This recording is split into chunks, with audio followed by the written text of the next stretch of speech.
Hi guys, it's Polly here from Beaten Jeans, and today I'm going to share with you the things that I've done to prepare for my total gastrectomy or stomach removal. I carry a rare genetic mutation called CDH1.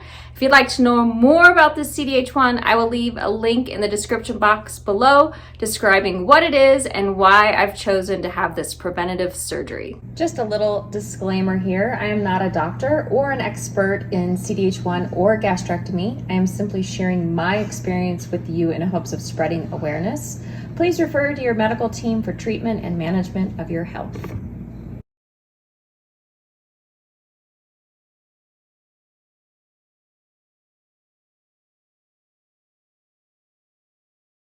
I'm going to be having my surgery with Dr. Jeremy Davis at the National Institutes of Health in Bethesda, Maryland. And that's a long ways away from Albuquerque, New Mexico. So if I were to have a complication post-gastrectomy when I arrived back home in New Mexico, I can't exactly fly all the way back to Maryland to get seen. One of the very first things that I did when I decided I was going to have my prophylactic gastrectomy is I established care at a local GI clinic.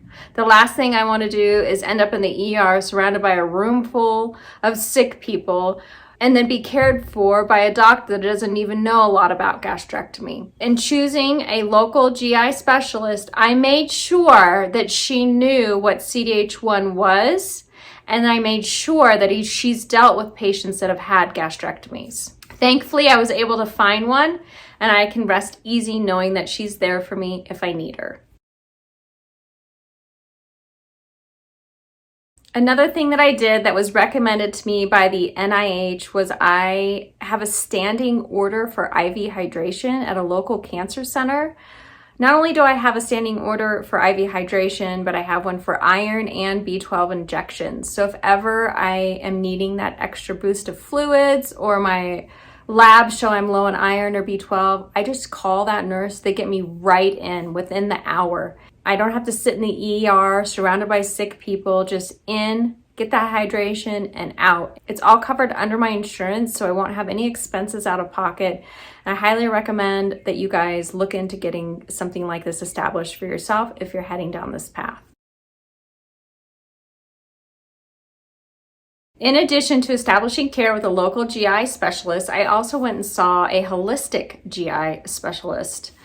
I am not a big fan of taking pharmaceuticals, and although I know I may need them, and I'm not opposed to that if I do, and I will be very grateful to have them in the event that I do need them. It's not particularly something that I want to do for the rest of my life. This GI holistic doctor is very well versed in gastrectomies. I feel really excited to have him a part of my team. I think that he'll help in finding healthy alternatives to pharmaceuticals. He's going to keep a really, really close eye on all my micronutrients and help me with my bone health. And I don't think just having that one additional person involved in my care can hurt anything. It'll only help. So the more people helping me, the better. Another doctor that I visited was my dentist. I wanted to be sure that my teeth were as healthy as possible before surgery. I did make a video on how I plan on keeping my teeth healthy. I'll post it up here and also in the description box below. But I had a full cleaning, a full panel of x-rays, and I also had a gum grafting surgery. My lovely genetics also make me prone to gum recession. So I wanted to get that done and over with before I had my gastrectomy, and I'm so grateful I did that. I got a good checkup, good healthy teeth going into this surgery, and hopefully I'll be able to keep it that way. If you guys follow me, you know that I had a bilateral prophylactic mastectomy just over a year ago. And so I wanted to be sure that I had my annual MRI because I do have to continue annual screenings since they did find lobular breast cancer in situ in both my breasts. But anyway, I went ahead and I had that MRI done and I got the clean whistle of health. Nothing abnormal found. In fact, all of my breast tissue was successfully removed, and I was so happy that I had that MRI done. I don't have to worry about that for at least another year. One other specialist that I visited on multiple occasions was a mental health practitioner. And this was recommended to me by the many people that my sister and I interviewed. They said that the mental health was one of the hardest parts of their recovery. They didn't realize what a toll it was going to take on their mental well-being. And they recommended that I see somebody pre-operatively. And so I took their advice. I ended up having like a dozen visits, and it was wonderful. She not only prepared me mentally for my surgery and gave me tips and tricks on how to deal and cope with maybe some bad thoughts that I might experience after surgery. Not saying I'm gonna have that, but that is a potential. And she also worked a lot with me about my past.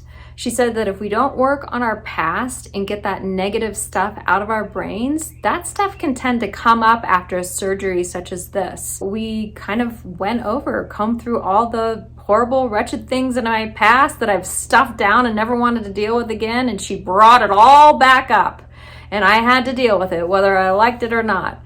And let me tell you, I feel really great mentally going into this surgery. I feel completely prepared. And not only did she help me, but all of you that have shared your stories, you've shared all of your triumphs, all of your tribulations, everything. And I just appreciate you all so much from the bottom of my heart. You have made this journey so much easier on me, and I can't thank you enough. The main point of this little segment is to tell you that even though I have not had my gastrectomy, I can tell you just having that little bit of counseling has already helped me. So I can only think of how it's going to help me post-gastrectomy. Just having that person to bounce those emotions off of and kind of bring me back down to reality. I think it's just such a great thing to have a part of your medical team. Now let's go ahead and get into the fun stuff, the things that I've bought to prepare myself for this surgery. And I'm only going off of everybody else's stories and what have worked for them. So I just kind of compiled everybody's information, and I went out and researched it on the internet, and I bought them for myself. I don't know if all of these things are necessary, but I am excited to have them available in case I need them. One of my greatest fears post-gastrectomy is bile reflux, and I know not everybody suffers with bile reflux, but I wanted to be prepared in the event that it does happen to me. I don't even think the doctors know why some people get it and why some people don't. But in any case, I purchased a Wedge Pillow off of Amazon. It is a memory foam pillow. It is firm yet soft. I've actually tried sleeping on it a couple times. It's pretty comfortable. I'm not gonna lie, it's not that comfortable. I don't prefer sleeping propped up like that, but if I'm having bile reflux, then I'm all about it, right? Anyway, I bought this case. It's a separate purchase off of Amazon. And this Wedge Pillow, I'll just lay it up here so you guys can see the angle of it.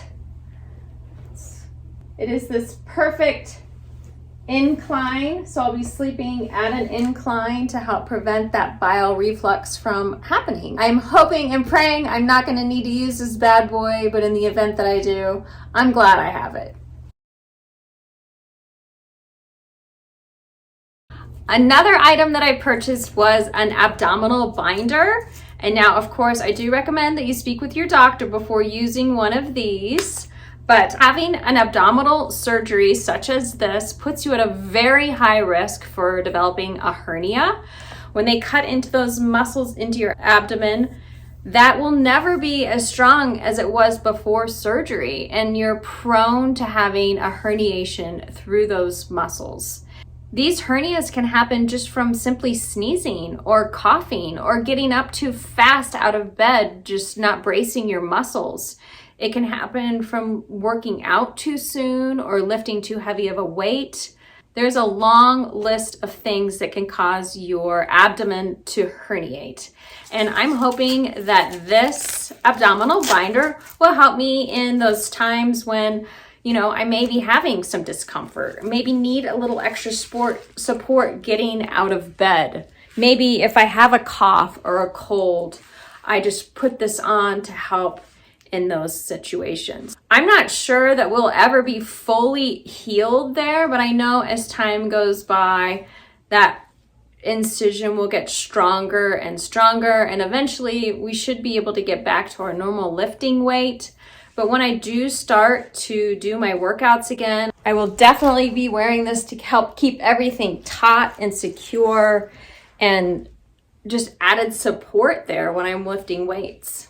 Have any of you guys used an abdominal binder after your gastrectomy? I'd like to know how it helped you and if this was a good purchase for me.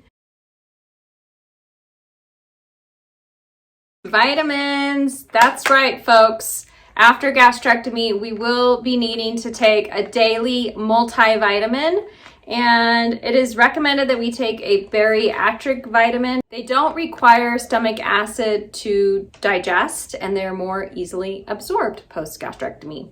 I was told by my doctors to not buy a whole bunch of vitamins because I might not be able to tolerate this particular brand or that particular brand. So I did buy a bariatric with just 18 milligrams of iron in it. And then I bought a second one with 45 milligrams of iron in it. I've been told that a lot of people don't handle the iron very well, so I wanted to have the two options in the event that I happen to be one of those people that can't tolerate that much iron in the beginning. And then I also found this company called Celebrate. They also sell a wide variety of bariatric vitamins. And I'm not sure how many vitamins the sample packet comes with. I haven't sat down and counted them all out, but it's at least 30 vitamins. But they have multivitamins and irons and calciums and B12s and you name it. It gives you an opportunity to taste all the different flavors, whether they be pill form, chewable, gummy. They've even got a protein powder in here and a little packet to put in your water for flavoring. But it's only $10. Then you get an opportunity to taste and test out all these vitamins to see if they sit well in your new digestive system, which I think is great. How wonderful of this company to do that for all of us. More vitamins, that's right, lots more vitamins. I saw on the Facebook group that a lot of people love these vitamins.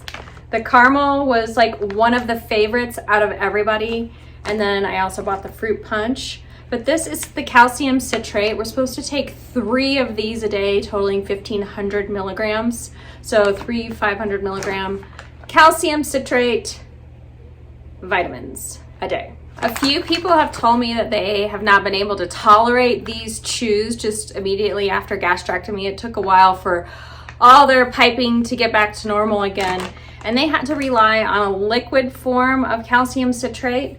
So I also purchased one of these for the just in case clause, or for those days when I just don't feel like chewing another thing. I have this, and there's no need or reason for me to not take my calcium citrate.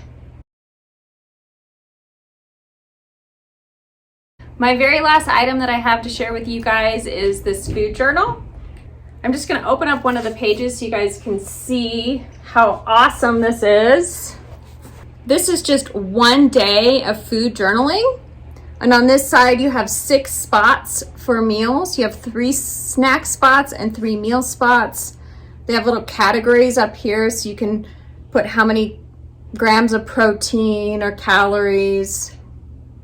And then we've got how much water did you consume up here, hours of sleep you got, today's goals, physical activity, vitamins and supplements, food sensitivities, observations, maybe how you were feeling in general in that day, total amount of calorie intake, calorie used, and total calories.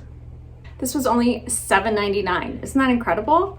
I don't know how many days worth of journaling are in here, but I feel like that was a worthwhile investment and purchase, at least for those beginning days when I'm trying to decide what makes me feel good and what makes me feel bad. I think this is going to be great to have in my wheelhouse.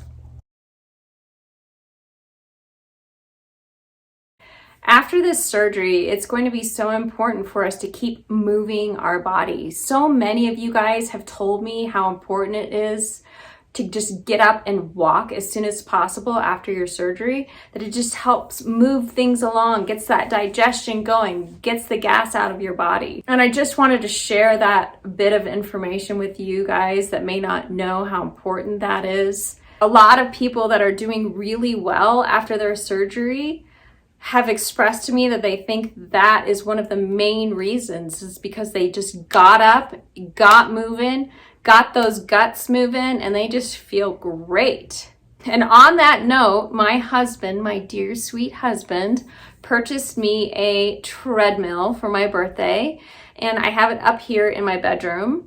And I am just so excited to have it just so close to my bed. So if I have like a little snack or something and I'm just not feeling right, I can pop up right out of bed, get on that treadmill and walk a little bit, get things moving if I'm not feeling up for getting out of the house. I don't know what I may be faced with in those moments, so I'm just really happy to have it here for my use. In addition to that treadmill, I also purchased some weighted vests. This one is a 6-pound weighted vest, and this one is a 12-pound weighted vest. And although I will be taking the calcium citrate 3 times a day, I know how important it is to have those weight-bearing exercises in order to keep our bones nice and healthy. But again, we do have that risk of herniation post-gastrectomy. And although I do have the abdominal binder, I don't think that we should be lifting heavy weights fresh post-op.